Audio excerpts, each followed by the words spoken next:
C. Joseph Vijay எனும் நான்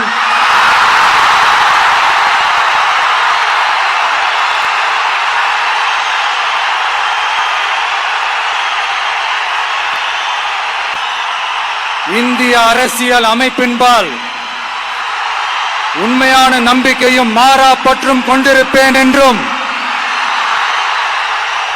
இந்திய நாட்டின் ஒப்பில்லாத முழு முதல் ஆட்சியையும் ஒருமையையும் நிலை நிறுத்துவேன் என்றும்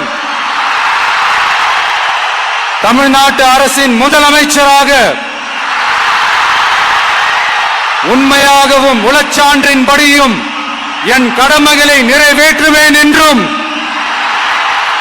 அரசியல் அமைப்பிற்கும் சட்டத்திற்கும் இணங்க அச்சமும் ஒருதலை சார்பும் இன்றி விருப்பு வெறுப்பை விலக்கி பலதரப்பட்ட மக்கள் அனைவருக்கும் நேர்மையானதை செய்வேன் என்றும் ஆண்டவன் மீது ஆணையிட்டு உறுதிமொழிகிறேன்.